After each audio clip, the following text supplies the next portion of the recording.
ابراہیم بہت بردبار، اللہ سے آہوزاری کرنے والے اور اس کی طرف رجوع کرنے والے تھے۔ اللہ تعالیٰ نے حضرت ابراہیم علیہ السلام کو فرمایا، اے ابراہیم اس گزارش سے آپ گریزاں رہیں، اس کا یقینی فیصلہ ہو چکا ہے اور ان پر نہ ٹلنے والا عذاب نازل ہو کے رہے گا۔ وہ کیا گناہ کرتے تھے؟ لوط علیہ السلام کی قوم میں میں نے بتایا تھا، مرد مردوں سے بدفعلی کرتے۔ تو حضرت ابراہیم نے بھی عرض کی، بار بار گزارش کی، بحث کی کہ اللہ مہربانی فرما ان کا عذاب۔ آپ دیکھیں نبیوں کے حوصلے کتنے بڑے ہیں، قومیں تنگ کرتی ہیں اور طرح طرح کی باتیں کرتی ہیں اور پیغمبر پھر بھی کہتے ہیں یا اللہ مہربانی فرما، اے اللہ ان سے عذاب۔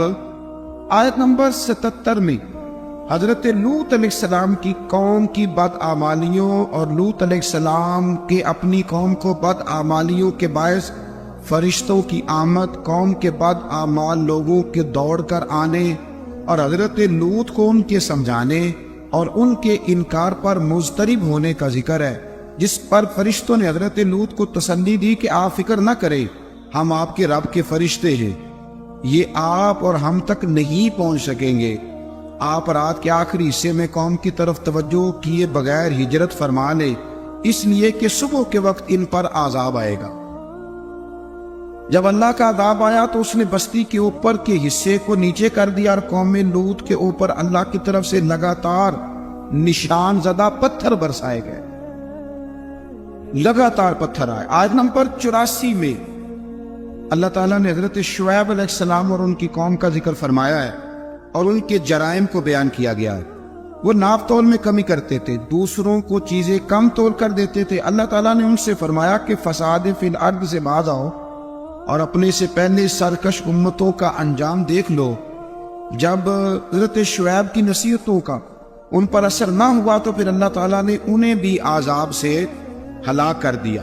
آیت نمبر 94 میں فرمایا کہ جب ہمارا عذاب آیا تو ہم نے اپنی رحمت سے حضرت شعیب اور ان پر ایمان لانے والوں کو بچا لیا اور ظالموں کو ایک زبردست چنگاڑ نے پکڑ لیا تو صبح وہ اپنے گھروں میں اونٹے منہ پڑے تھے، گویا وہ کبھی وہاں آباد تھے ہی نہیں۔ آیت نمبر 96 میں حضرت موسیٰ علیہ السلام کو عطا کیے جانے والے 9 معجزات کا ذکر ہے۔ پھر فرعون اور اس کے پیروکاروں کے باطل روش کے باعث ان کی ہلاکت کا بھی ذکر فرمایا اور دنیا اور آخرت میں انہیں ملعون یعنی لعنتی قرار دیا۔ جن بستیوں کو اللہ تعالیٰ نے ہلاک کیا ان میں سے بعض کے آثار موجود ہیں اور بعض کے آثار تک معدوم ہو چکے۔ ان میں سے ہر بستی والے اپنے ظلم کے باعث ہی ہلاک ہوئے۔ اللہ تعالیٰ کسی پر ظلم نہیں فرماتا، لوگ خود اپنی جانوں پر ظلم کرتے ہیں۔ جو شخص عذاب آخرت سے ڈرتا ہے اس کے لیے اس میں نشانیاں موجود ہیں۔ آیت نمبر 106 سے اللہ تعالیٰ نے انجام کے اعتبار سے لوگوں کی 2 قسمیں بیان کی، 2 قسمیں فرمایا، ایک ہے سعادت مند لوگ اور دوسرے ہیں بدبخت۔ فرمایا بدبختوں کا ٹھکانہ جہنم ہے جس میں وہ ہمیشہ رہیں گے، اور نیک بختوں کا ٹھکانہ جنت ہے، وہ ہمیشہ اسی میں رہیں گے اور ان کے لیے اللہ کی طرف سے نا ختم ہونے والی عطائیں۔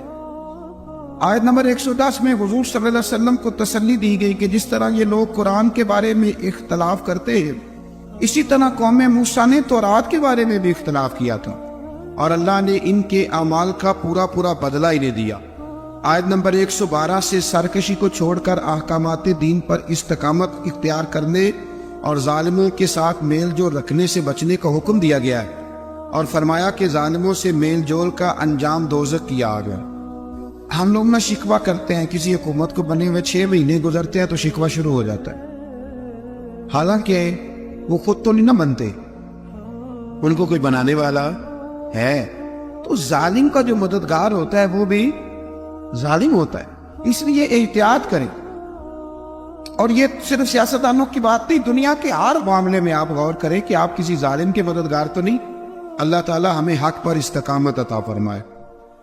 آیت نمبر 114 میں دن کے دونوں طرفوں میں اور ابتدائی رات کے کچھ حصے میں اللہ تعالیٰ نے نماز قائم کرنے کا حکم دیا ہے، رات کے کچھ حصے میں بھی نماز پڑھنی چاہیے، اور یہ بھی بتایا کہ بے شک نیکیاں گناہوں کو مٹا دیتی ہیں اور یہ نصیحت قبول کرنے والوں کے لیے نصیحت ہے۔ آیت نمبر 120 میں اللہ تعالیٰ نے فرمایا کہ ہم آپ صلی اللہ علیہ وسلم کو رسولوں کی تمام خبریں آپ کے دل کی تسکین اور تقویت کے لیے بیان کرتے، اور ان میں مومنوں کے لیے نصیحت اور عبرت ہے کہ ان سارے باتوں سے عبرت پکڑ لو۔ بچہ صرف وہی جو اللہ کے نبیوں کے طریقے پہ چلا اور نبیوں کے ساتھ رہا، باقی بچ سکے نہیں۔ اللہ تعالیٰ کی طرف سے توحید و رسالت اور وقوع قیامت کے دلائل بھی ہیں۔ آیت نمبر 123 میں فرمایا کہ آسمانوں اور زمینوں میں سب غیب اللہ ہی کے ساتھ مختص ہے اور ہر کام اسی کی طرف لوٹایا جاتا ہے۔ آپ اسی کی عبادت کیجئے، اسی پر توکل کیجئے، اور آپ کا رب لوگوں کے اعمال سے غافل نہیں ہے۔ اسی پارے میں آگے سورۃ یوسف شروع ہو رہی ہے۔ اس کو اللہ تعالیٰ نے کہا ہے کہ یہ بڑا پیارا قصہ ہے، احسن القصص کا، قصوں میں سونا قصہ۔ تو یہ کچھ 12ویں پارے میں اور کچھ 13ویں پارے میں ہے۔ میں نے یہ ارادہ کیا کہ یہ ایک ہی دن پوری بیان کی گئی۔ حضور غوث پاک کو اللہ نے بڑا اعزاز دیا، بڑی کرامات دی۔ آپ فرمایا کرتے تھے میں نے 40 سال اپنے رب کو راضی کیا مصلی پہ بیٹھ کے۔ تو میرے مالک نے پھر پوچھا ہے کہ عبد القادر کچھ مانگ لے، کوئی بات کر لے، تو سیدنا غوث اعظم رضی اللہ تعالیٰ عنہ فرماتے ہیں کہ میں نے پھر اپنے رب کریم کی بارگاہ میں عرض کیا، مالک جو قیامت تک مجھ سے محبت کرے فضل کرنا اسے بغیر توبہ کے موت نہ دینا۔ تو میرے رب نے میری اس دعا کو شرف قبولیت عطا فرمایا کہ جو مجھ سے پیار کرے گا، میرا نام لے گا، وہ بغیر توبہ کے نہیں مرے گا۔ جنات بھی آپ کی بارگاہ میں حاضر ہوتے۔ آپ کو شیخ بحر و بر کہا جاتا ہے۔ جب آپ نے منبر پر بیٹھ کر یہ اعلان فرمایا نا کہ میرا یہ قدم ہر ولی کی گردن پر ہے، تو خراسان کے جنگلوں میں معین الملت ودی نتائے رسول ہند الولی خواجہ معین الدین اجمیری موجود، تو وہاں اعلان کرنے لگے، کہنے لگے غوث پاک صرف گردن پہ کیوں، آپ میری آنکھوں پہ بھی قدم رکھیں، میرے سر پہ بھی قدم رکھیں۔ اللہ نے ان اولیاء کو بڑا اعزاز دیا، انہیں اللہ نے بڑی شان دی۔ اپنی نسبت اللہ کے بندوں سے مضبوط رکھیں۔ ضروری نہیں کہ آپ کسی جگہ مرید ہی ہوں گے تو آپ کی نسبت مضبوط ہوگی۔ آپ خواجہ معین الدین سے پیار کریں، آپ حضرت بہاؤالحق نقشبند بخاری سے پیار کریں، داتا علی اجویری سے پیار کریں، آپ غوث پاک جیلانی سے، آپ اللہ کے نیک بندوں سے محبت کریں، ان کا تذکرہ سنیں۔ اب تو پوری مہم چلی ہوئی ہے اللہ کے بندوں کے خلاف، لوگوں نے ایسا وار چلایا کہ بس جی کچھ بھی نہیں جی، آپ چھوڑیں، آپ ڈائریکٹ کتاب و سنت کو پڑھیں، کوئی بھی نہیں جی، کوئی ولی نہیں۔ تو پھر وہ جو اتنی آیتیں، وہ حدیثیں، وہ سارا کچھ، اس کا مطلب ہے امت میں ولی ہوتے ہی نہیں۔ تو الا ان اولیاء اللہ لا خوف علیہم ولا هم یحزنون کا کیا معنی ہے؟ اس کا کیا مطلب؟ آپ نے تو ملیا میٹ کر دیا سارا، پوری مہم چلی، اللہ کے بندوں سے پیار کرے۔ اور میرے نبی پاک صلی اللہ علیہ وسلم نے فرمایا جو جس سے پیار کرے گا قیامت کے دن اسی کے ساتھ اٹھایا جائے گا۔ اور حضرت ابو ذر غفاری نے عرض کیا تھا یا رسول اللہ اگر وہ ان جیسے عمل نہ بھی کرے تو فرمایا اللہ بڑا کریم ہے، ایمان کی سلامتی سے جائے اللہ ان کے ساتھ ہی کھڑا فرما دے گا۔ سیدنا غوث اعظم کی کرامات اتنی متواتر کے ساتھ ہے کہ ملا علی قاری فرماتے اتنی تو کرامتیں سنی نہیں جتنی غوث پاک کو اللہ نے عطا فرمائی۔ رب کریم نے انہیں درجہ دیا، وقار دیا، ان کی دعاؤں کو قبولیت دی، اللہ نے انہیں اعزاز کے ساتھ نوازا، اللہ نے ان پر فضل فرمایا۔ ایک تاجر تھا تو ملک شام جاتا تھا اکثر تجارت کرنے کے لیے، مال کما کے لاتا، غریبوں کی بھی مدد کرتا، مدارس کی، مساجد کی، سب جگہ جہاں دین کی ضرورت ہوتی پہنچتا۔ ایک بغداد میں اور درویش بھی گزرے جن کا نام شیخ حماد ہے، وہ بھی بڑے درویش تھے۔ وہ تاجر شیخ حماد کے پاس گیا، کہنے لگا میرے لیے دعا کر دے، میں جا رہا ہوں سفر کے لیے۔ تو انہوں نے کہا میں صبح بتاؤں گا۔ استخارہ کیا، صبح کہنے لگے نہ جانا، تیرا مال بھی لوٹ جائے گا اور تو قتل بھی ہو جائے گا۔ وہ بڑا پریشان ہوا، حضور غوث پاک کے پاس گیا، کہنے لگا حضور وہاں بھی میں نے کیلا بھیج دیا ہے، سامان میرا پڑا ہے، جاؤں گا نہیں، پیمنٹ نہیں کروں گا، ملے گا نہیں تو خسارہ ہو جائے گا، مہربانی فرمائے۔ غوث پاک نے مراقبہ کیا اور میں تو جا اللہ خیر کرے گا، تو جا اللہ خیر کرے گا۔ مرید کا عمل کے یقین، پیر کا عمل کے یقین، چلے آپ فیصلہ کر لیں تو میں آگے بڑھتا ہوں۔ حضرت غوث اعظم رضی اللہ تعالیٰ عنہ نے مرید سے کہا تو جا اور اللہ خیر کرے گا. وہ گیا. کہتے میں نے پیمنٹ کی, مال لیا, واپس آیا. گھوڑوں کا سفر تھا. رستے میں رات کو ایک جگہ سویا, خواب دیکھتا ہوں. خواب میں ڈاکو آ گئے. انہوں نے پہلے مال لوٹا, پھر مجھے قتل کیا. اور جب میرے گردن پر انہوں نے خنجر چلائی, خواب دیکھ رہا ہوں, تو میری فٹافٹ آنکھ کھل گئی. اور جب میری آنکھ کھلی تو میں اسی وقت ہی رخت سفر باندھا, سر پٹ گھوڑے دڑائے, کچھ رات کو کچھ دن کو. سویرے بغداد پہنچ گیا. کہتے خیال تھا کہ پہلے غوث پاک کے پاس جاؤں گا, لیکن پہلے شیخ حماد سے ملاقات ہو گئی. میرا چہرہ دیکھا, پریشان تو دیکھ کے مسکرائے. فرمانے لگے بھی تیرا پیر بڑا شاندار ہے, تیرا پیر بڑا شاندار ہے. وہ کام جو حقیقت میں ہونا تھا نا, حقیقت میں انہوں نے دعا کی ہے تو رب کریم نے اسے خواب بنا دیا ہے. ان کی دعا کی برکت سے اللہ نے اسے, اب میں بات مضبوط کرنا چاہتا ہوں تو میں ایک حدیث پاک بھی پڑھ دوں. لوگ کہیں گے جی مرنے والا بھی بڑھ جاتا ہے, عمر بھی بڑھ جاتی ہے. مشکات کی حدیث ہے, ترمذی میں بھی موجود ہے. نبی پاک صلی اللہ علیہ وسلم نے فرمایا ہے اگر تم چاہتے ہو رزق بھی بڑھ جائے, عمر بھی لمبی ہو جائے, تو اپنے رشتہ داروں سے اچھا سلوک کرو. اس کا مطلب ہے کہ عمر بڑھ جاتی ہے, موت کچھ وقت کے لیے ٹل بھی جاتی ہے. قرآن مجید نے خود اللہ والوں کی تعریف بیان کی. فرمایا وعباد الرحمن الذین یمشون علی الارض ہونا. فرمایا رحمان کے بندے وہ ہیں جو زمین پر آہستگی سے چلتے ہیں. نوجوانوں غور کرو,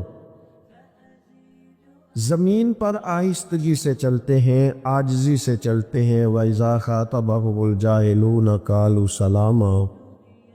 اور جب جاہل ان سے گفتگو کرتے ہیں تو بحث نہیں کرتے بلکہ سلام کر کے گزر جاتے ہیں. یہ سارے پیسوں والے بھائی اپنی اپنی جگہ پہ تشریف رکھے جی. پیسوں والی تو کافی جگہ رستے میں آئی تھی, ہم پیسے دینے تھوڑی آئے, ہم تو دعا لینے آئے ہیں. اور دعا دینے والے ہمارے ساتھ بیٹھے ہوئے ہیں, سب اطمینان سے بیٹھے. بڑی مہربانی آپ کی. بالکل جو بات ہو رہی ہے اس کو سنیں توجہ کے ساتھ, اس میں خلل پیدا ہوتا ہے. پھر آپ کو پتہ ہے نا, مطلب فرینڈ سیٹیں لوٹوں والے لے لیتے ہیں, تو پھر نعت خاں بیچارے کی بھی مجبوری ہوتی ہے اس کا نام یاد کرنا, 2-4 شعر اس کے نام کرنا. تو یہ کام نہ کریں, آپ مہربانی کریں, بات سنیں. سانو تخت ہزارے دی لوڑ کی,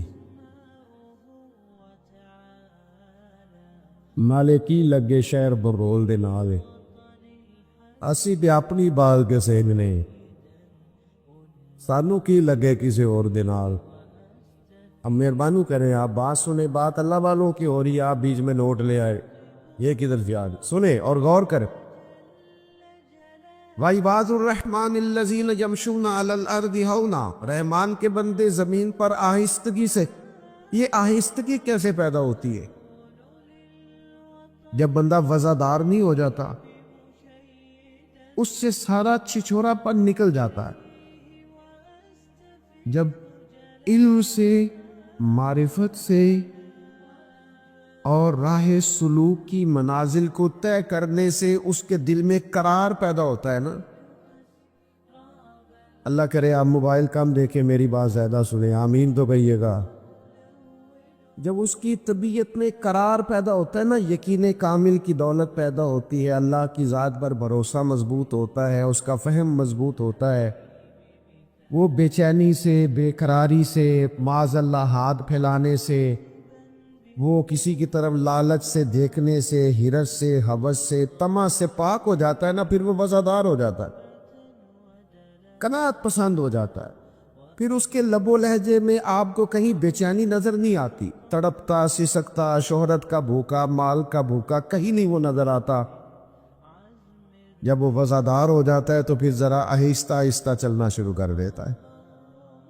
پھر اس کی طبیعت میں ٹھہراؤ پیدا ہوتا ہے. ٹھہراؤ, کوئی شوق نہیں ہوتا, وہ کوئی چل نہیں ہوتا. کہیں اس کی طبیعت کے اندر آپ کو کوئی ایسی چیز نہیں نظر آتی جس سے محسوس ہو کہ یہ کہیں الجھ سا گیا.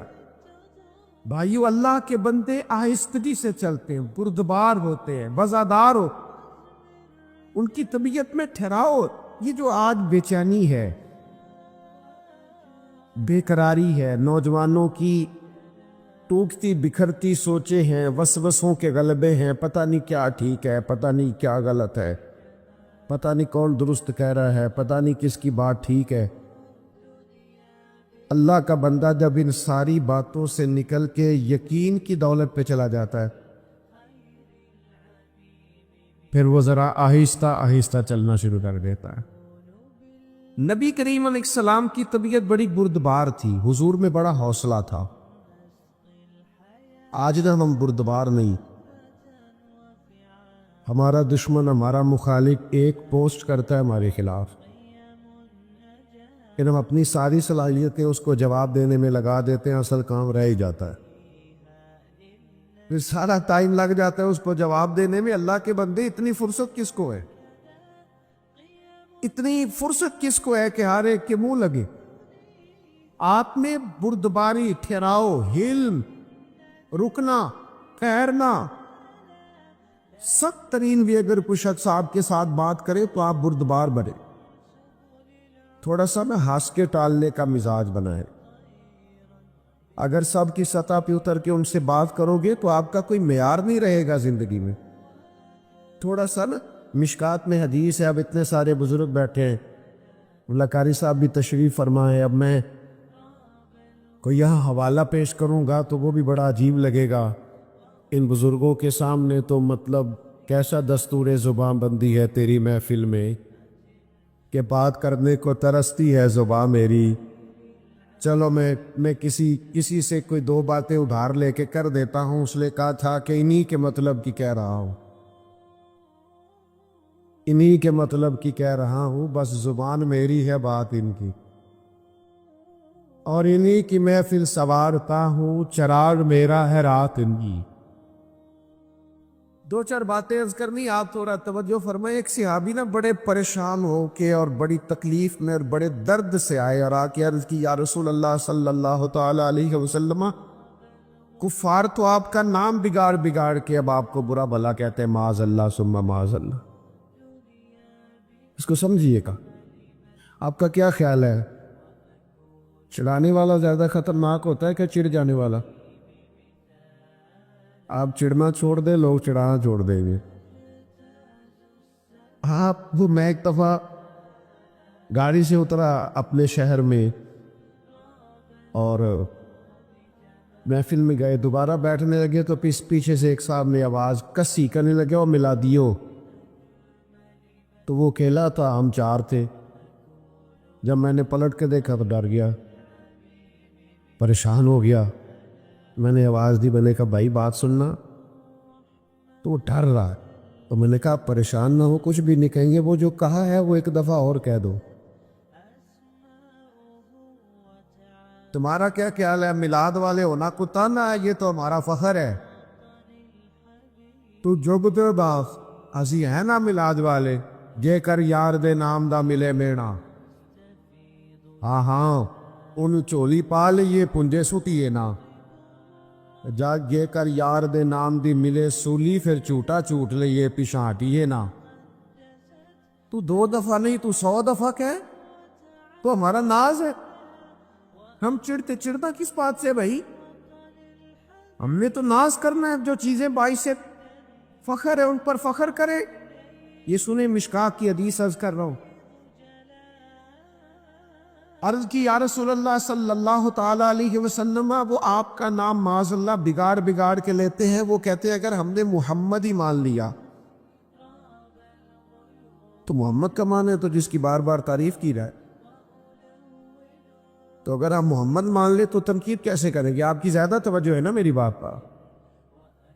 انہوں نے نام بگاڑنا شروع کر دیا، تو وہ صحابی پریشان تھے اور ان کے لب و لہجے میں بڑی تکلیف تھی کہ ایسا کیوں کہا۔ تو اللہ کے محبوب بات سن کے مسکرائے، اور حضور نے جو جواب دیا وہ بڑا سمجھداری والا ہے اور قابل غور ہے اور توجہ کرنے والا ہے۔ میری طرف دیکھیے گا، محبوب فرمانے لگے یشتمیون مزممم یلعنون مزممم انا محمد. فرمایا وہ کسی مزمم کو برا بھلا کہتے ہیں، کسی مزمم کو معاذ اللہ گالی دیتے ہوں گے، وہ میں نہیں ہوں، میں تو محمد ہوں. حلم پیدا کرے، حلم. یعنی ایک یہودی عالم نے جان بوجھ کر رقم دی حضرت بلال کو ادھار، کم اس سے لے لے حضور کے مہمانوں کی، جان بوجھ کے دیے. اور پھر جو وعدہ تھا اس سے 3 دن پہلے مطالبہ بھی کرنے لگا، پہلے ہی آ گیا لینے کے لیے. اور آ کے بات بھی بڑی سخت کی. حضور کھڑے تھے مدینہ منورہ کے چوک میں، جناب فاروق اعظم بھی حاضر بارگاہ تھے. کہنے لگا وہ رقم دے، تو محبوب نے فرمایا ابھی تو 3 دن باقی ہیں. اس نے بڑا سخت جملہ کہا، سخت، میں نقل نہیں کرتا، سخت جملہ. حضرت عمر نے تلوار نکال لی نیا اسے. حضور نے فرمایا عمر جلدی نہ کہا، اس نے پیسے لینے، اس کا حق کیا تقاضا کرے. یہ ذرا بردباری تو دیکھو میرے نبی پاک کی. ذرا ذرا سی بات پہ ہاتھ پیر پھولتے ہیں نوجوانوں کے. ذرا پریشانی آئی نہیں اور یہ جناب بڑے بڑے سخت باتیں کرنے لگے، میں نے جی کے کیا کرنا ہے، رہ کے کیا کرنا ہے. آپ مومن ہیں؟ مومن اور ڈپریشن، مومن اور انزائٹی، مومن اور خوف. ایمان آتا ہی وہاں ہے جہاں انسان کو طاقتور کر دیتا. یہ کہاں سے آ گئے سارے نام جو ہم نے رکھ لیے؟ غور کرے اور یاد رکھے. اس نے بڑی سخت بات کی تو محبوب فرمانے لگے عمر اس نے پیسے لینے، اس کا حق ہے، تو مجھے کیا جلدی دے دے، اسے کیا ذرا نرمی کرے. جا فلاں جگہ کھجوریں رکھی ہیں، تول کے اس کا سارا قرض ادا کر دے، اور یہ جو تو نے ڈانٹا اور گھورا ہے نا، تھوڑی کھجوریں زیادہ بھی دے دینا. حضرت فاروق اعظم تھوڑے مزاج کے جلالی تھے، کہتے میں چلا تو گیا اور کھجوریں بھی دے دی، تھوڑی زیادہ بھی دے دی. اب وہ یہودی عالم نا مجھ سے چھوٹے چھوٹے سوال کرنے لگا حضور کے بارے میں. میری طرف دیکھیے گا، وہ سوال کرنے لگا تو فرماتے ہیں میں اب غصے میں تھا، میں تلخ تلخ جواب دیتا. وہ سنو جوانو، وہ یہودی عالم کہنے لگا عمر یار مجھ پر جلدی نہ کر، میری مجبوری سمجھ. میں آسمانی کتابوں کو جاننے والا عالم ہوں، میں کوئی جذباتی فیصلہ کر نہیں سکتا تھا. میں نے نا آخری لبی کی جتنی علامات پڑھی تھی وہ ساری مدینے والے میں پائی جائے. ایک علامت حضور کی یہ پڑھی تھی کہ جیسے جیسے کوئی جہالت کرتا جائے گا نا، حضور کا حلم بڑھتا جائے گا، نبی پاک کی بردباری بڑھتی جائے. میں نے ساری علامتیں حضور میں دیکھ لی اور میری مجبوری سمجھ. میں اپنے آپ کو تسلی دینا چاہتا تھا، میں نے جان بوجھ کے ادھار دیا تھا، جان بوجھ کے پہلے تقاضا کیا تھا. عمر یار میرے ساتھ مہربانی کرنا، میں نے دیکھ لیا ہے جتنا حلم میں نے مدینے والے میں دیکھا ہے، جتنا ظرف میں نے حضور میں دیکھا ہے، جتنا حوصلہ کریم محبوب میں دیکھا ہے، اتنا میں نے کہیں نہیں دیکھا. اب اس طرح کر میرا سفارشی بن، مجھے ساتھ لے جا، میں نے حضور کا کلمہ پڑھنا. او بھائی کہاں اتنی بے چینی آ گئی، بے قراری آ گئی، اتنے پریشان آپ. میرا تو کہ دینی ماحول سے تعلق ہے اور زندگی میں بڑے بڑے مجمع مجھے دیکھنے کی اللہ نے توفیق دی، تو بعض لوگوں کو نا عادت ہو جاتی ہے میری طرح کے لوگوں کو اسٹیج پر بیٹھنے کی. آپ یقین کریں اپنی طرح کے بزرگوں کی بات نہیں کرتا، ان کو کبھی نیچے بیٹھنا پڑ گیا تو پریشان ہو جاتے. وہ خدا کے بندو، صدر ہی ہوتا ہے، والے صدر میں ہو تب بھی صدر ہے، اپنے گھر میں ہو تب بھی صدر ہے. بردبار بنے، حوصلہ کر. آپ یقین کریں کبھی صوفیاء کا اسٹیج اس پر تنقید نہ ہوتی اگر ہم نے خوشامد کا دروازہ نہ کھولا ہوتا. نقیب محفل کا تو یہ کہنا ہوتا تھا کہ فلاں صاحب آئیں گے، اب وہ یہ کریں گے، نعت پڑھیں گے یا تلاوت کریں گے یا بیان کریں گے، لیکن وہ قصیدہ خوانی، وہ القابات کی بھرمار، وہ تو حوصلہ تو کر، تھوڑا برد پار تو بال. خوشبو بتایا نہیں کرتی،